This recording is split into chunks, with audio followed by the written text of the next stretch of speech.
Hello, my name is Lynn Gillespie, and this week on the High Performance Garden Show Nuggets, we share with you how to safely and naturally eliminate tomato hornworms from your garden. Here's a clip from the show. And today I'd like to share with you how to safely and naturally control the tomato hornworm.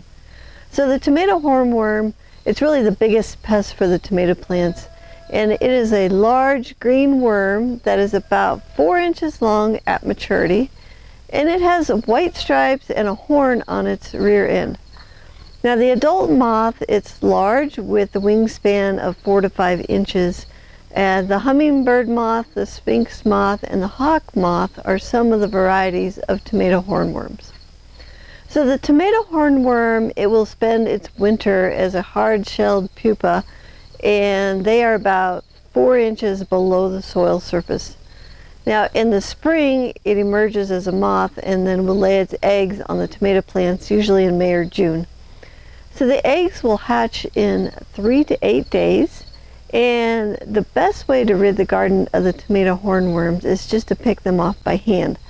But if you don't want to touch them, you can use some tweezers or some pliers, and if you watch your tomato plants you will see the damage and can look for the worms.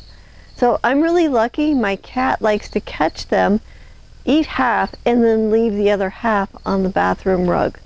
So there are several safe and organic ways to eliminate the tomato hornworm from your garden. So here are 4 natural ways to keep the tomato hornworm from destroying your plants. All right, number 1 is Captain Jack's Dead Bug Brew.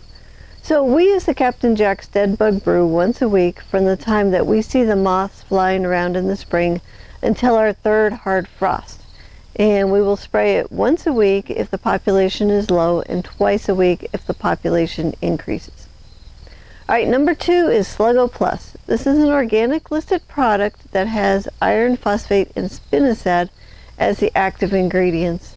And it's effective on tomato hornworms, and it comes in pellet form, and you're going to sprinkle that on the plant leaves. All right, number 3 is row covers. So a physical barrier such as a row cover or a small screen can keep the moths off of the plants. So you want to put this on in the late spring before you see the moths flying.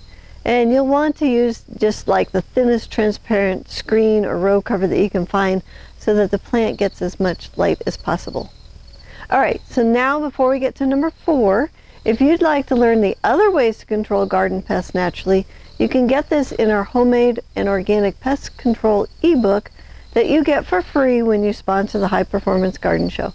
We give it away along with the Gardener's Guide to Perfect Soil and the Preserving Fruits and Vegetables Guide. And this is for anyone who will sponsor the show at the $8.25 level. So if you're interested in that, go to thelivingfarm.org/high-performance-garden-show. You're going to get to that page, scroll down, find the sponsor section, and then you can get those books. All right, number 4 is pyrethrins. So pyrethrins are extracts from the chrysanthemum plant, and it is toxic to hornworms. So you want to spray it on the plant or use it in dust form 2 times a week until you don't see any more damage. So the biggest thing with the tomato hornworm is vigilance. If you have had them in the past, you'll probably get them again. So spend some time looking at your plants for any chew marks or any feces.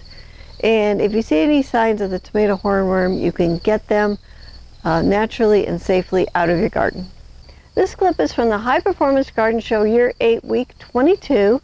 If you'd like to watch the whole show, it's free, it's online, and you can enroll on our website at thelivingfarm.org/high-performance-garden-show.